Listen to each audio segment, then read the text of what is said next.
시간은 바벨론, 로마에 대한 이야기를 17장에서는 음녀라는 비유로 사용하고 있고, 오늘 함께 읽은 18장에서는 바벨론 성이라는 이미지를 사용하고 있습니다. 그래서 음녀라는 이미지 속에서 이 세상이 음란하고 어두움 가운데 있는, 이것이 영적으로 보면 우상 숭배나 죄악의 모습을 이야기하는 것이겠지만, 실제적으로 음행과 음란과 어두움으로 하나님의 백성들을 넘어뜨리고 쓰러뜨리는, 교회를 흔들어 놓는 그런 모습들이라고 지난주에 이야기를 드렸습니다. 그리고 오늘 또 하나, 이 18장은 바벨론 성, 무너졌도다 무너졌도다 큰 성 바벨론이여 라고 말하면서 한 도시에 대한 이야기를 하고 있습니다. 새 예루살렘 성, 요한계시록 맨 마지막에 가보면 예루살렘, 그 하나님의 나라 천국을 새 예루살렘 성, 시티, 도시로 성으로 묘사하고 있어요. 그것과 대척점에 있는 것이 바벨론이라는 도시, 바벨론 성. 그런데 그 바벨론은 결국은 멸망되고 무너지고 쓰러지는 모습을 보게 되어집니다.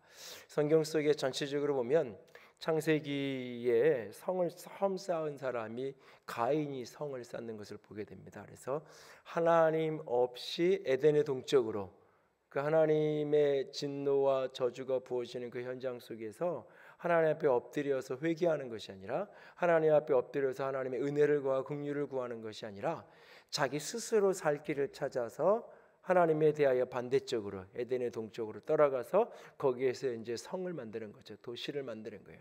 그리고 그 성 이름을 에녹이라고 말하고, 자기 아들을 또 에녹이라고 이름 짓고, 자기 아들의 이름과 한 성, 그러니까 이 성이 자기 아들과 같은 거고 자기의 존재 자체와 같이 여기는 겁니다. 그리고 이 성이, 이 도시가 나를 지켜줄 것이라고 여기는 거죠. 그게 결국 극단적으로 이제 나타난 게 이 바벨탑 사건으로 나타나는 겁니다. 그러니까 큰 성을 만들어서 흩어짐을 면하고, 하나님의 ht어져서 온 땅에 충만하라고 말씀하신 하나님의 말씀에 정면으로 대적하면서 우리가 우리의 이름을 내고 흩어짐을 면하자 하면서 바벨탑을 쌓아 올리게 되죠. 그럴 때 하나님이 언어를 혼잡하게, 바벨이라는 말의 뜻이 이제 혼돈, 혼미, 혼잡하다. 그래서 하나님의 언어를 나누셔서 혼잡하게 하셔서 그것이 흩어질 수밖에 없게끔 하셨던 모습들을 우리가 보게 됩니다. 그러니까 이 성은, 도시는 그 기본적으로 그 처음 출발 자체가 사실은 죄성의 어두움이 그 속에 놓여 있는 것을 보게 돼요. 그래서 하나님 없이 스스로의 존재를 주장하는, 자기의 이름을 드러내고 자신의 존재감을 드러내기 원하는 그런 것으로부터 시작되는 것을 보게 됩니다.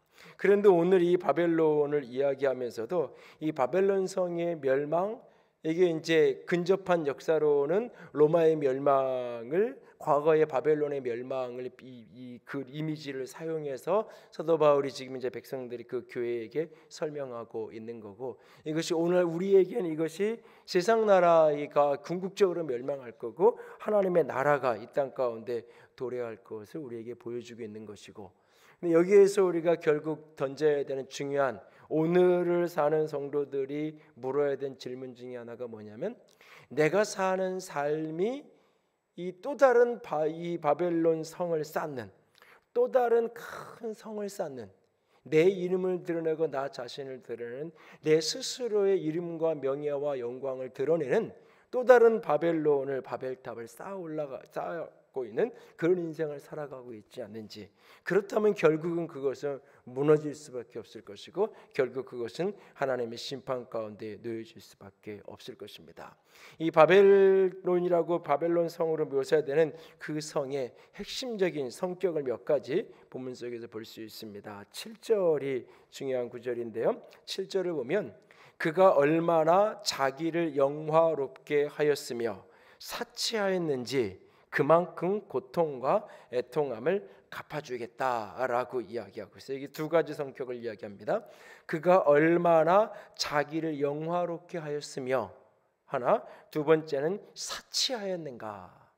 그러니까는 그 로마의 명예, 로마의 프라이드, 자기 자신을 드러내기 원하는 그런 자신을 영화롭게 하려는 그런 속성, 끊임없이 자기를 드러내는, 그러니까는 이 바벨탑을 쌓아 올리는 이 오늘날도 이 도시마다 전 세계의 마천루들이 올라가는데 사실은 그것이 결국은 누구나 다 사방에서 볼 수 있는 어떤 존재를 만들면서 결국은 자신을 높이려는 그런 어떤 속성하고도 연결이 되는 거죠. 그래서 결국은 자기를 영화롭게 하고 끊임없이 자기를 드러내려는 속성, 이것이 바벨론의 이 세상의 이 도시 문명의 가장 중요한 속성 가운데 하나로 여기서 언급하고 있습니다. 자기를 영화롭게 하는 그런 모습. 오늘 그리스도인으로 내가 살아가고 이 세상을 살아가는 그 삶의 모습 속에서 끊임없이 세상과 우리의 가치의 중요한 충돌점 중에 하나가 여기에 있어요. 세상은 끊임없이 자신을 영화롭게 하고, 세상은 끊임없이 자신을 드러내고, 세상은 끊임없이 자기를 자랑하기를 요구하죠. 그러나 끊임없이 신앙은, 믿음은 자신을 드러내는 것이 아니라 하나님을 드러내고, 자신을 드러내는 것이 아니라 공동체를 드러내고, 그렇게 나아가 끊임없이 하나님은 우리에게 말씀하고 있잖아요. 그가 얼마나 자기를 영화롭게 하였는가, 자기 자신이 끊임없이 드러내려는 모습. 그리고 또 하나는 얼마나 사치하였는가라고 말하고, 사치, 부를 축적하는 그런 모습들. 그래서 그 다음 7절 후반부에 보면 나는 여왕으로 앉은 자여 과부가 아니다. 결단코 내게는 애통함이 없을 것이라고 이야기합니다. 그러면서 쭉 몇 절 더 내려오시면 9절에 보면 그 사치하던 땅의 왕들은 그가 불타는 연기를 보고 울고 가슴을 친 사치하던 땅의 왕들이라는 표현이 등장하고, 또 몇 절을 더 내려가면 이제 이 15절 11절 이하에 보면 이 땅의 상인들이 상품을 파는 목록들이 쭉 언급이 돼요. 12절에 금에서부터 쭉 세상에 특별히 로마가 주로 교역하던 목록들이 쭉 언급돼요. 그런데 이 목록의 맨 마지막에 보면 13절 끝에 가면 무엇까지 사고 파냐면 사람의 영혼들까지. 그러니까 돈이 될 수 있는 거라면 뭐든지 다 하는 거예요. 돈이 될 수 있으면. 심지어는 사람의 영혼들까지 돈이라면 사고 팔 수 있는 사람들 내 영혼이 탐하던 과일이 내게서 떠났다라고 말하고 있고, 15절에 보면 바벨론으로 말미암아 치부한 이 상품들의 이 상인들이 그 고통을 무서워 멀리 서서 울고 있다, 이렇게 얘기 나오죠. 치부하게 되는, 부를 얻게 하기 위해서 수많은 교역하는 상품 목록들, 그러면서 이렇게 교역을 하는 많은 문화들이 그 배경 속에 이 모든 것들이 언급이 되고 있어요. 바벨론 도시의 가장 대표적인 특성 가운데 하나가 결국은 부를 축적하려는, 그리고 그 부를 얻을 수 있다면, 돈을 얻을 수 있다면 무엇이든지 사고 팔 수 있고 무엇이든지 장사할 수 있다는 이야기예요. 그 끝점에는 결국 어디까지 있냐면 사람의 영혼까지 사고 파는, 사람의 영혼까지. 사실은 오늘날 가장 사실은 좋은 상품 중에 하나가 사람이잖아요. 사람을 끊임없이, 최근에는 아주 극단적인 예가 지난 한 주간에 이 기사가 났죠. 그 프로야구 어느 팀에서 선수들을 이렇게 트레이드하면서 그 현금을 이제 뒤로 이렇게 받아가지고, 그게 지난 한 10년 사이에 100억이 넘는 돈을 받아서 선수들을 이렇게 다른 팀에게 보내, 그러면서 장부에도 없는 돈들을 받아가지고 뒤로 이제 사용하고 이랬던 기사들이 나오는데, 그러니까 돈이 될 수 있다면 뭐든지 할 수 있다는, 심지어는 자신의 사람들의 영혼까지도. 이게 단순하게 사람을 인신매매를 하고 노예 시장에서 노예를 사고 팔고 그런 이야기들, 단순하면 그런 이야기겠지만 더 나아가서는 사람의 영혼조차도 이익의 대상이 되는 거예요. 그러니까 이 자본주의 사회 도시 문명에서 사실은 가장 우리가 늘 그리스도인들이 깨어서 끊임없이 자기 부인의 씨름을 해야 되는 것 중에 하나가 뭐냐면 사람을 끊임없이 이익의 대상으로 사용하게 되는 거예요. 사람을 사랑의 대상으로 하나님은 우리에게 두셨는데, 사람을 사랑의 대상이 아니라 사람을 이익의 대상으로 자꾸 바꿔놓는 거예요. 사실은 이게 평생의 어떤 의미에서 씨름이에요. 평생의 씨름. 영혼은, 사람은 끊임없이 하나님이 우리 곁에, 사람은 믿음의 대상도 아니고 궁극적으로 소망의 대상도 아니고 사람은 사랑의 대상으로 하나님께서 우리 곁에 두셨어요. 믿음의 대상은 하나님이고 그 하나님을 믿기 때문에 사람을 사랑하는 거고, 사랑하기 때문에 때로는 또 믿고 신뢰하고 기다려주고 하는 건데, 사람은 끊임없이 하나님을 사랑의 대상으로 두셨어요. 근데 세상은 사람을 사랑의 대상이 아니라 이익의 대상, 경제적인 효용성의 대상으로 끊임없이 바라보게 만드는 게 이 시대의 가장 기본적인 가치예요. 그러니까 돈이 될 수 있으면 뭐든지 사람을 사고 파는 일들까지 할 수 있는 시대의 한복판에 우리가 살아가고 있죠. 오늘 이런 시대, 오늘 이 바벨론 도시의 가장 중요한 가치관을 두 가지 얘기하고 있어요. 자기를 영화롭게 하고 사치하고 치부하고. 그러니까 사치한다, 치부한다, 이 이미지가 주는 핵심 이미지가 뭐냐면 돈 자체, 부 자체를 부정시하는 게 아니에요. 그거를 쌓는 게 목적인 거예요. 돈을 버는 게 목적인 거예요. 그것이 부자가 되는 게 목적인 거예요. 그거는 수단인데. 디모데전서에서는 명확하게 얘기해요. 부하려고 하는 자는 부자가 되려고 하는 것이 목표인 사람은 결국 인생이 패가 망신하고 실패자가 될 수밖에 없다고 성경은 명확하게 얘기해요. 사실은 부는 우리에게 도구예요. 근데 끊임없이 세상은 우리가 부자가 되는 게 목적이에요. 신앙조차도 부를 얻는 수단으로 사용하는 거죠. 그래서 이것이 하나님이 내게 뭔가 축복을 주셔서 부가 되기도 하고, 교회를 영업의 대상으로, 인맥을 만드는 공간으로 그렇게까지 때로는 극단적으로 사용하는 사람들이 있잖아요. 교회를 그 자신의 부를 축적하게 하는 수단으로 그렇게 사용하는 거예요. 그러니까 그래서 디모데전서에 보면 목회자의 중요한 조건 중에 하나로 뭘 얘기하냐면 이 장로의 자격, 그 목회자의 자격을 얘기하는 건데 그 핵심으로 뭘 이야기하냐면 더러운 이익을 탐하지 않는 사람이라고 딱 명확하게 얘기하고 있어요. 불의한 이익을 추구하지 않는 사람. 그러니까 자신이 감당하는 사명이 돈이 목적이 되지 않는 것. 생활을 해야 되니까 필요하겠죠. 그러나 그것이 수단일 뿐이지, 수단으로서의 의미를 갖는 거지, 부라는 것, 재물이라는 것은 인생을 살아가면서 평생 동안 그것은 수단이 되어야 돼요. 근데 끊임없이 그걸 착각하는 거예요, 사람들이. 이게 큰 거부이든지 그렇지 않든지 상관없어요. 모든 사람의 가치 속에 돈을 자꾸 목적으로 상징하는 거예요. 목표로 상징하는 거예요. 그래서 얼마를 내가 가졌느냐, 얼마나 모았느냐, 이것이 가장 중요한 거예요. 그것이 현찰로, 과거에는 금괴로 뭐 이런 걸로 갖고 있었던, 지금은 그것이 부동산이나 이런 걸로 내가 이만큼을 내가 가지고 있어. 이것이 인생의 목적이 되고 인생의 소원이 되고 자랑이 되면 결국 인생 미혹에 빠져서 결국 모든 일만하게 뿌리가 되고 자기 영혼을 스스로 찔러 죽인다라고 이야기하고 있어요. 그러니까 바로 디모데전서 바로 뒤에 가보면 6장 맨 끝에 가보면 부한 자들에게, 교회 안에 부유한 사람들이 있어요. 그 사람들에게 이렇게 권면해라. 돈을 의지하지 말라. 정함이 없는, 덧없는, 한순간에 잡혔다가 한순간에 사라져버리고 마는 그 덧없는 물질을 기대어 의지하지 말고 후히 주시고 누리게 하시는 하나님을 의지하고 내게 주신 그 재물을 가지고 선한 일에, 선한 사업에 부한 자가 되도록, 선한 사업에 사용할 수 있도록 교회 안에 부유한 사람들을 그렇게 가르치고 권면해라 라고 말하고 있어요. 수단으로 사용해라는 얘기예요. 하나님이 내게 주신 재물이 수단이 되어서 그것이 내게 하나님이 나를 공급하시고 하나님이 나를 누리게 하시는 통로로 그것이 사용되어지는 것이고, 그걸 통해서 내가 타인에게로 흘러가게끔 그것이 소용되고 사용되어지도록 하나님이 쓰라는 이야기예요. 수없이 얘기하잖아요. 쓴 돈만 내 돈이라고.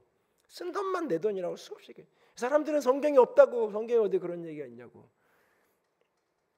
제 방에 찾아와요. 찾아줄게요. 내가 명확하게 딱 그렇게 딱 문장은 없으니까 몇 장 몇 절을 얘기는 못하니까. 부하려는 것 자체가 목적이 되는 것, 그것이 사치다, 치부라고 표현하는 거예요. 다른 사람이 보기엔 저건 사치야 그러는데 본인에게는 아닌 경우도 많아요. 사실 본인은 내가 이거 사치라고 생각하는데 옆에서 보면 그게 아닌 경우도 있어요. 그 기준은 대부분 사실 사람마다 다 다를 수 있어요. 핵심은 어디에 있는 거냐면 내가 이것을 쌓는데 목적인지, 쌓는다 하는데, 모으는데, 치부하는데, 부를 모으는데 내가 그 초점이 있는 것이, 부자가 되는데 초점이 있는 것인지, 그것은 오직 수단일 뿐이고 그걸 어떻게 사용할 것인지, 하나님이 내게 많이 주시면 그걸 가지고 내가 많은 주의를 하는 거예요. 주께서 맡기신 일들을 적게 주시면 적게 주신 만큼 내가 감당하면 되는 거예요. 그런 수단이지 그것이 목적이 되는 순간 인생은 결국 실패한 자가 될 수밖에 없어요. 궁극적으로. 근데 끊임없이 우리는 세상은 그렇게 얘기하잖아요. 끊임없이 그것이 수단이 아니라 목적이 끊임없이 되도록 끊임없이 되도록. 가장 두려운 것 중에 하나가 아이들한테 물어보면 뭐 되고 싶은 거 되냐면 부자 되고 싶다는 얘기예요. 그 부모들이 웃어요. 나는 눈물이 나는데 사실. 아니 피눈물이 나는데.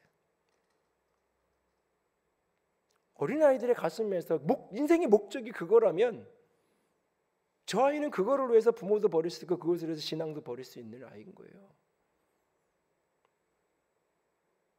버릴 수 있는 거예요.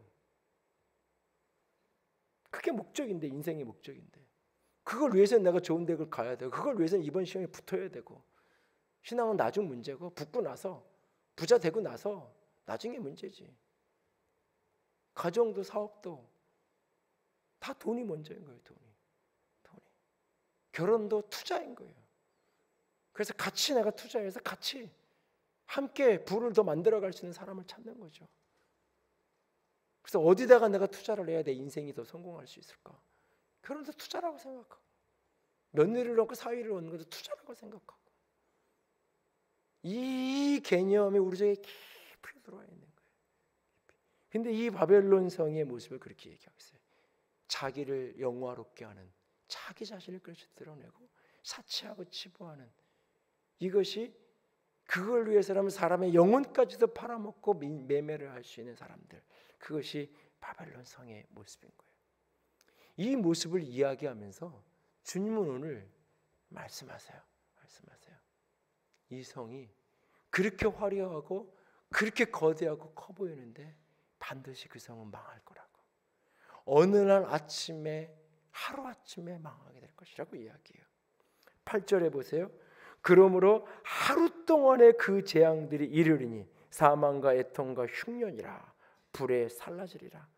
더 나아가서는 10절에 가보면 견고항성 바벨로니아 한 시간에 내 심판이 이르렀다. 한 시간에 심판이 이르렀다. 17절 가보세요. 그러한 부가 한 시간에 망하였도다. 19절 끝에 가보세요. 너의 보배로운 상품으로 치부하였더니 한 시간에 망하였도다. 계속 이야기해요. 오늘 말씀 속에서. 그것이 한순간에 사라질 수밖에 없다라는 이야기예요. 한순간에. 디모데후서 6장에 대한 이야기를 드렸지만 정함이 없는 재물에게 소망을 두지 말라라고 말해요. 그 정함을 한자나 영어를 모르는 채로 한글을 읽으니까 많은 그리스도인들이 어떻게 오해하냐면 깨끗한 재물, 부정한 방법으로 부를 얻는 것 그거 하나님이 기뻐하지 않지. 부정한 재물을 소망에 두면 안 돼. 불로소득이나 이와 같은 부정한 재물에게 꿈을 두고 소망을 두는 건 잘못된 거야. 뒤집어 이야기하면 정당하게 버는 정한 깨끗한 재물 그것은 하나님이 기뻐하시는 거야 라고 이해해요. 거기에 정함이 없다는 그 정자는 깨끗할 정자가 아니에요. 고정되다 확정되다 할 때의 정자예요. 정함이 없는 확정되지 않는 그래서 돈이 돌고 도는 거라고 이야기하잖아요. 오늘 있는 것 같지만 내일 사라져버릴 수밖에 없는 덧없는 현대인의 성경에는 덧없다라고 번역을 해놨어요. 그래서 돈의 성격을 성경이 가장 정확하게 가르치는 물질의 성격이 한순간 날아가 버릴 수밖에 없는 게 그게 돈이라고 얘기해요. 아니 인생 자체가 그래요. 인생 자체가 살았다 하지만 한순간 후 불면 날아가 버릴 수밖에 없는 게 인생이잖아요.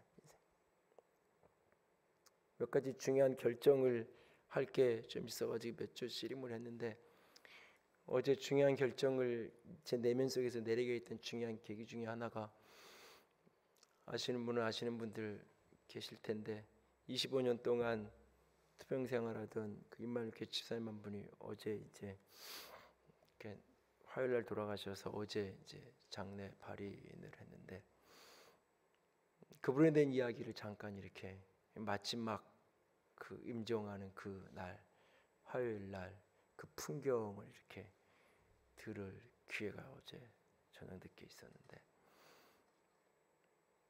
25년 전에 암이 발병돼 25년 동안 뭐 그런 환자들 말씀 보험사가 다 망할 거예요. 공식적으로 보험사에서 받은 치료비만 3억이 넘는다고 뭐 그게 보험을 그래도 들어서 치료하면서까지 기도로 그래도 은혜로 하나님의 연장시키고 붙들어서 오셨는데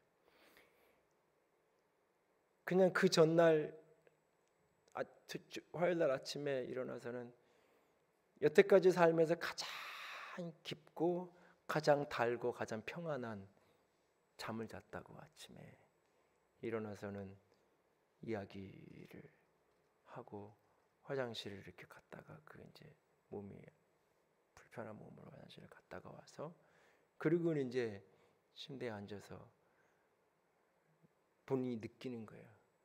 남편한테 누구 아빠 빨리 연락해서 오라고 얘기해달라 그러고 그러면서 이렇게 몇 마디 하면서 딱 앉아서 그대로 그냥 이렇게 마치 탁 떨어지면서 이렇게 세상을 떠난 그 마지막 모습들을 이렇게 이야기를 하는데 한순간 불과 2, 3일 전에 여태까지 기도해 주셔서 고맙고 감사하고 그래도 목사님 계시고 기도해 주셔서 내가 여기까지 살 수 있었다고 그런 이야기도 그 병원에서는 조금 나아졌다고 그런 상황이었는데 본인은 속 사람은 아는 거죠. 어떤 의미에서 어떻게 보면 마지막 인사하듯이 그래서 그게 너무 마음이 아파서 인사하지 말라고 나한테 그러셨다 그러던데 그 마지막 이렇게 그 얘기를 이렇게 잠깐 저녁 얘기 좀 나누면서 우리 교회에도 이렇게 일찍 젊은 나이에 떠났던 같이 기도하고 그랬지만 천국 갔던 집사님들 이야기도 같이 또 옛날 이야기도 좀 이렇게 나누면서 죽음이라는 게 인생에 멀찍이 있는 게 아닌데 한순간인데 한순간 그렇게 그냥 하룻밤 깊이 자고 일어나는 것 같은 건데 어느 날 내가 여기서 이렇게 잠들면 그냥 눈 뜨면 거기가 천국인 건데 그리고 발인 예배를 이렇게 드리는데 마치 환상처럼 스쳐가는 게 밝게 웃는 모습으로 그 마지막 이제 이 화장장에서 이렇게 불태워 육체는 거기서 불타고 있는데 그 영이 마치 보고 있는 것처럼 그 같이 있는 그 눈에는 눈물이 나고 다시 육신의 그 모습을 볼 수 없고 너무나 사랑했고 함께 걸어온 시간 때문에 눈물이 나지만 그런데 그 웃으면서 바라보고 있는 그 모습이 영으로 마음으로 알아지면서 천국에서 저렇게 보고 있겠구나. 나도 어느 날 저 앞에 가서 설 건데 나도 어느 날 문득 그리고 곰곰이 이렇게 운전을 하고 집으로 돌아오면서 여러 가지 생각이 스쳐가는데 어느 날 문득 나는 내 나이에 앞에 오자가 들어오는 날이 올 거라고 생각을 못 해봤어요. 정직하게. 그리고 오자가 들어오면 굉장히 큰 어른이 돼 있을 줄 알았고 내가 큰 거목이 돼 있을 줄 알았어요. 진짜 큰 사람이 돼 있을 줄 생각을 했어요. 근데 여전히 뭐 이렇게 갈등하고 고민하고 때로는 넘어지는 문제 비슷한 문제 또 넘어지기도 하고 여전히 순간 지나온 것 같은데 대학을 살았던 게 순간인 것 같은데 순간 또 어느 순간 훌쩍 시간이 지나면 어느 날 문득 우리는 그 시간을 지나갈 거예요. 내가 무엇인가를 가졌다는 것, 내가 무엇인가를 소유했다는 것, 내가 무엇인가를 자랑하는 것. 나이 드신 분들 동창회 가면 그러고 헤어진다 그러잖아요. 내년에 또 보자. 내년에 또 보면 성공한 거잖아요. 내년에 동창회 하는 날 또 만나자. 그래서 또 만날 수 있으면 성공한 거예요. 왜 그 사이에 어떤 친구는 이미 천국 갔으니까. 어떤 친구 세상에서 얼마나 공부를 잘했는지, 얼마나 많은 걸 가졌는지, 얼마나 좋은 옷을 입고 살았는지, 얼마나 좋은 집에 살았고 그랬는지 아무런 의미가 없는 거예요. 그 우리는 머리로 잘 알아요. 그럼에도 불구하고 그것이 잃어버려지기 전까지는, 놓아지지 전까지는 우리는 너무 쉽게 자꾸 잊고 거기에 인생의 모든 것을 걸려가죠.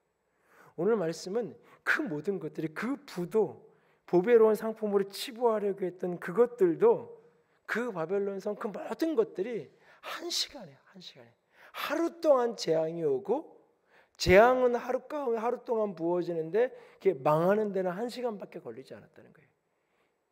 한 번 망하기 시작하면, 쓰러지기 시작하면 걷잡을 수 없이 그냥 이렇게 수십 년 쌓아 올린 성도, 탑도 한순간에 흔들리고 요동하면서 넘어지기 시작하면, 하나님이 흔들어내시고 후 불면 그냥 한순간에 확 날아가 버릴 수밖에 없는 게 인생인 거예요. 내가 쌓았다고 하는, 내가 이루었다고 하는, 내가 자랑한다고 이야기하든, 그것이 물질의 부든 자기 명예와 자기 자랑이든 한순간 흔들리면 그냥 다 날아가 버릴 수밖에 없는 게 인생이라는 거예요.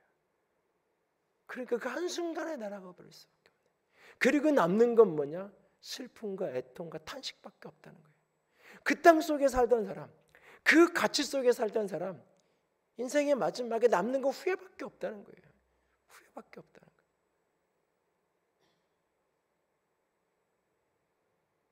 오래전에 미국의 그 앤디 앤더슨에서 암 전문의로 수많은 그 미국의 말기 암 환자를 치료했던, 지금은 아마 한국의 가천대에 와 계신 걸로 알고 있는데, 은퇴하시고 석좌 교수로 와 계실 텐데, 아마 그분이 인터뷰하는데 그런 얘기를 하시더라고요.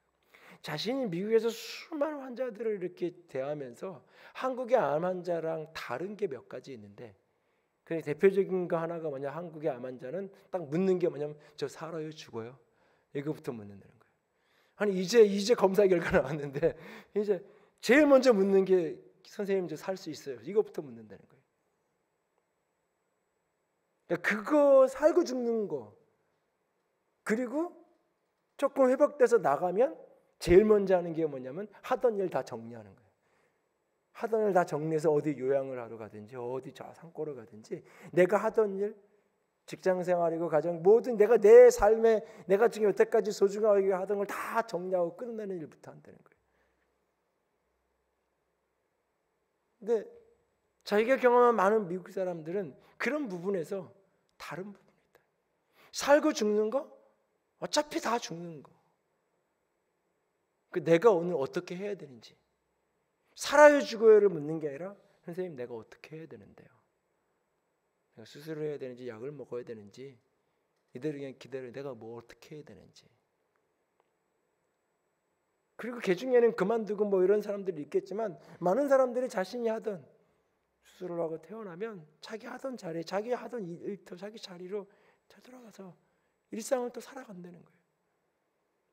그 이야기를 어느 날 듣고 제가 곰곰이 생각해 본 것 중에 하나가, 이게 꼭 다 맞지는 않을 수 있는데, 자기가 지금 서 있는 자리에 대해서 의미를 느끼고 이것이 내가 사는 이유에 가치 있다고 여기면, 남아있는 시간이 짧을수록 그 자리에 서 있을 것 같아요. 내가 지금 하고 있는 이 일이 진짜 가치 있는 일이고 의미 있는 인생을 살아간다고 진짜 확신하면서 인생을 오늘을 살았던 사람은, 내가 살아야 할 날이 짧으면 짧을수록 내가 하던 그 일을 더 집중해서 할 것 같아요. 내가 만들던 그 작품을 마지막 온 힘을 다 들여서 그 작품을 끝내고 내 인생을 마치고 싶을 것 같아요. 근데 오늘 내가 서 있는 자리가 어쩔 수 없이 여기 있는 거지, 살기 위해 그냥 이렇게 바둥거리는 거지, 여기 어떤 보람도 없고 의미도 없고 가치도 없다고 여기는 사람은, 살 날이 얼마 안 남았다고 여기면 다 때려쳐야 되는 거예요. 다 치우고 진짜 의미 있는 일이 뭘까? 저는 그러는, 그 시간에 어디 여행을 다니면 무슨 의미가 있을까? 혼자 여행 다니면 살 날이 얼마 안 남았는데 가서 이런 거 저런 걸 본들 다른 의미가 있겠지만, 그거를 가족들하고 함께, 내가 한 번도 꼭 같이 가고 싶었는데 같이 갈 수 없었던 그런 사랑하는 사람들하고 그런 어떤 관계를 이루면서 그런 의미를 만들어가면서 시간을 보낸다면 또 다른 이유가 있겠지만 그냥 곰곰이 한번 생각해 보세요. 오늘을 진짜 그 날을 내가 믿고 그 날이 내게 올 거라는 걸 아는 사람은 오늘을 다르게 살아요. 근데 그런 생각이 전혀 없이 어느 날 문득 그렇게 왔을 때 인생이 공허하고 허무할 수밖에 없는 거예요. 지난주 중에 우리 교인들 교인 가운데 교인들은 잘은 모르시는 분인데 수술하시고 암 수술하고 이제 항암 치료하고 이제 회복 가운데 있는 분을 한 분 대신방을 못해서 따로 제 방에서 좀 차라도 한 잔 마시고 연락해서 오셔서 잠깐 1시간 정도 이런저런 이야기를 신방 겸해서 이렇게 나눴는데 여러 가지 얘기를 하다가 본인이 그 병실에서 같이 만났던 한 분에 대한 이야기를 해요. 평생을 구두 만드는 분으로 평생을 그렇게 살았는데 그리고 어느 날 나이가 어느 정도 이제 돼서 이 돈은 수없이 벌었고 그리고 이제는 조금 내가 쉬어야지 편안하게 해야지 그랬는데 덜커덕 그러고 나서 1년여가 조금 지나서 말기암이 돼가지고 그러면서 그분이 너무 후회하는 너무 억울해하는 자기가 살아온 삶이 너무너무 억울해하는 돈은 벌었는데 내가 이럴 줄 알았으면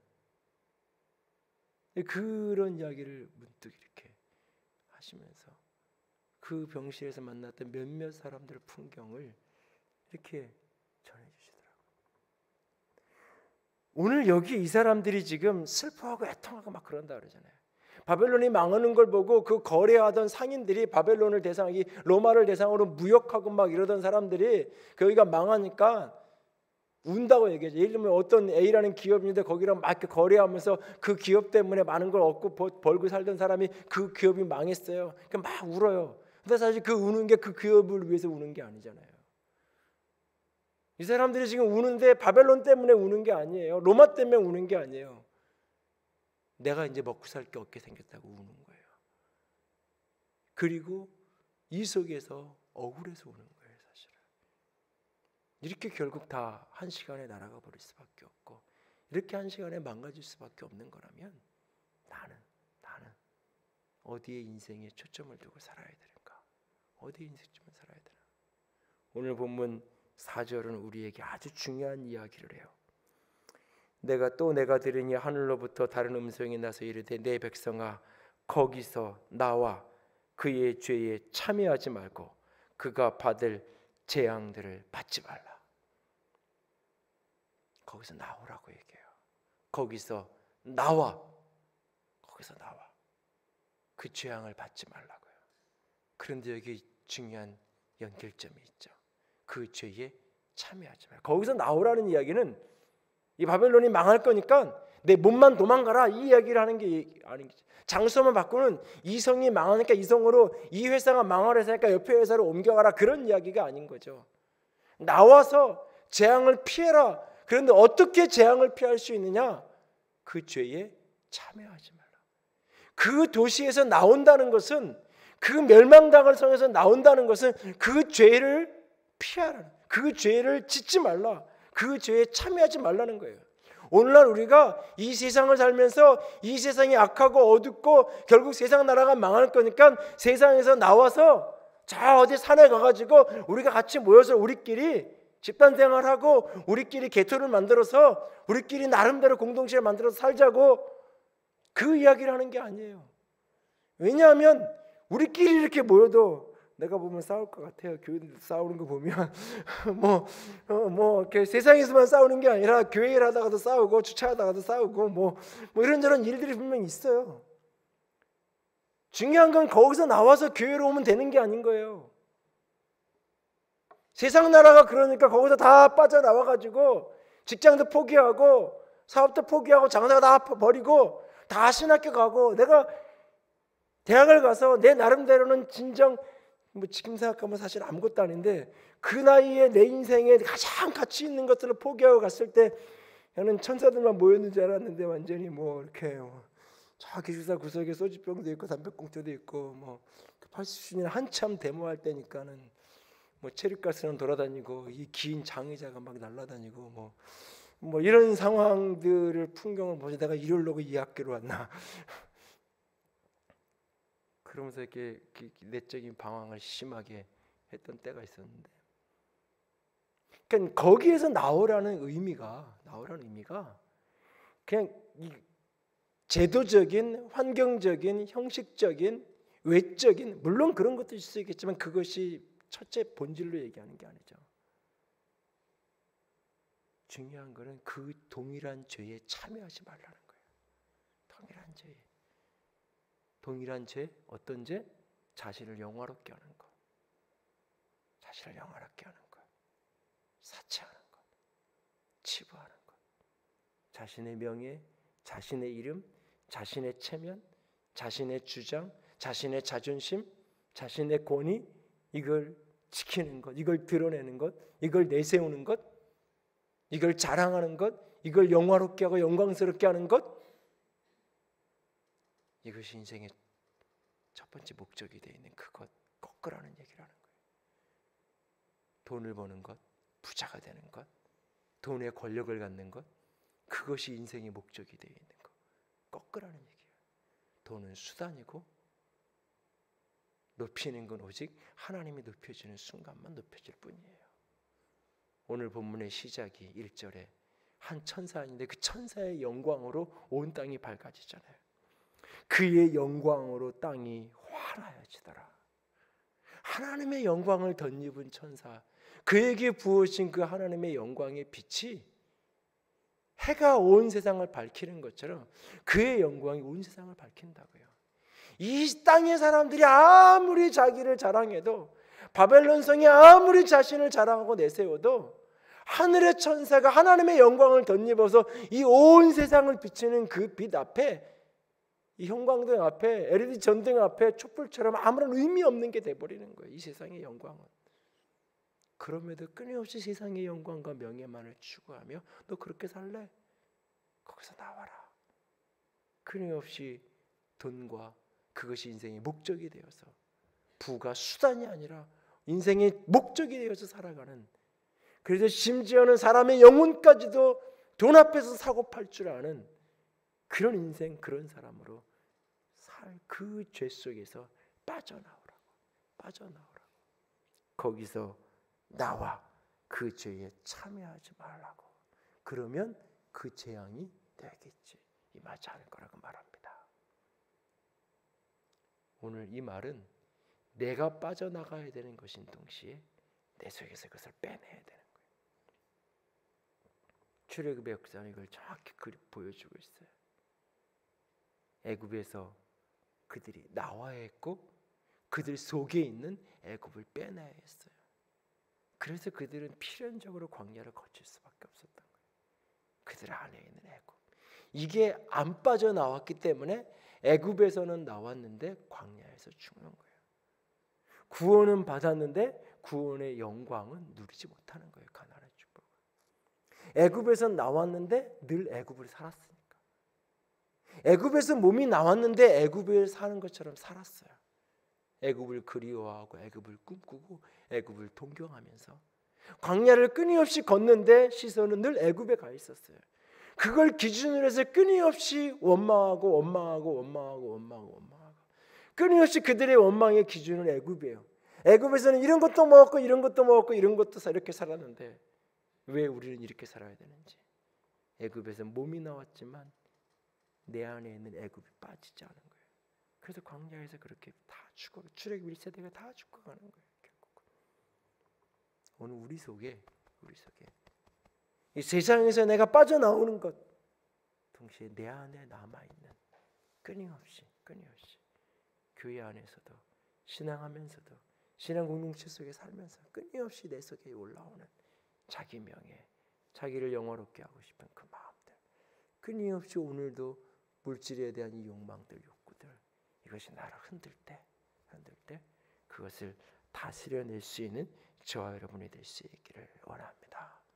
그리고 오늘 마지막으로 20절 말씀 보시기 바랍니다. 하늘과 성도들과 사도들과 선지자들아, 그로 말미암아 즐거워하라.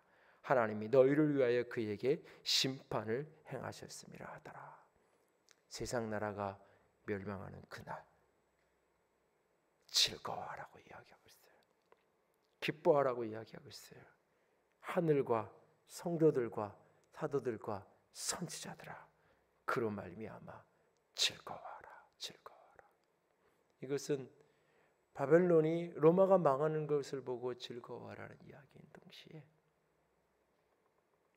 우리 인생 속에서 내가 쌓아 올렸던 바벨탑, 내가 쌓아 올렸던 자기 자랑, 내가 쌓아 올렸던 자기 명예, 내가 의지했던 하나님보다 더 의지했던 물질들, 그것이 어느 날 흔들리면서 무너졌을 때 울며 불며 절망하지 말고 즐거워하라고요. 즐거워하라고. 왜? 그것 때문에 내가 하나님을 다시 찾을 수 있다면, 물질이 있어 내가 하나님을 의지하지 못했는데 그걸 잃어버렸기 때문에 내가 하나님을 다시 의지할 수 있었다면, 명예와 권세와 자기 자랑 때문에 하나님의 음성도 외면한 채로 그걸 지키기 위해 자기 위치를 지키고 자기 체면을 지키고 자기 자존심을 지키기 위해서 결국은 살았던 것이 다 무너졌기에 오히려 하나님의 영광을 다시 바라보게 되고 가장 낮은 자리에 엎드려져서 하나님의 높여주심을 바라보게 됐다면 오히려 그때 기뻐하고 감사하라고. 왜? 그것이 은혜이기에, 그것이 축복이기에, 그것이 나를 사랑하시는 하나님의 사랑이기에 즐거워하라고 우리에게 말하고 있는 거예요. 오늘 인생이 어떤 흔들림을 만날 때에, 내 인생이 진동하며 흔들리는 어떤 순간을 만날 때에 그 흔들림을 통해서 내가 더 겸손해질 수 있었다면, 그 흔들림을 통해서 내 자기 자랑, 자기 영광을 꺾어낼 수 있었다면 고통스럽지만 아프지만 오히려 즐거워할 수 있기를 원합니다.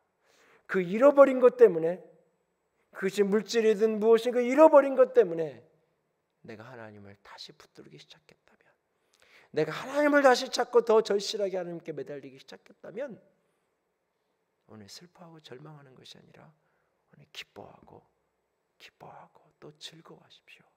하나님이 다시 우리를 일으켜 세워 가실 것입니다. 하나님이 너희를 위하여 그에게 심판을 행하십니다. 하나님이 나를 위해서, 우리를 위해서 그 모든 일을 행하셨다고 말씀하십니다. 오늘도 그렇게 주님은 우리를 위해 일하시고 행하시고 역사에 가실 것입니다. 그 주님을 오늘도 믿음으로 붙들고 걸어갈 수 있기를 부탁을 드립니다. 이 세상에서, 바벨론에서, 거기서 나와 그 죄에 참여하지 말고 그 재앙을 받지 말라고 우리에게 말씀하십니다. 자기를 영화롭게 하는 그 죄, 사치하고 치부하는 그 죄에서 나와 하나님의 영광 가운데 머물 수 있는 저와 여러분이 될 수 있기를 주님의 이름으로 부탁을 드립니다. 기도합시다. 말씀을 붙들고 우리 같이 기도하며 나아가기 원합니다. 하나님, 마지막 남은 자존심, 마지막 남은 체면, 하나님, 그것이 하나님의 일을 그르칠 수 있음을 깨닫습니다. 하나님 도와주시옵소서. 세상에서 나와, 거기서 나와, 자기를 영화롭게 하는 그 죄에서 나와, 사치하고 치부하게 하는 그 죄에서 나와 오직 주님을 붙들 수 있기를 원합니다. 오직 주님만을 바라볼 수 있기를 원합니다. 주의 영광으로, 주의 사랑으로 주님 우리를 붙들어 주시옵소서. 하늘의 영광으로 온전히 붙들어 주시옵소서.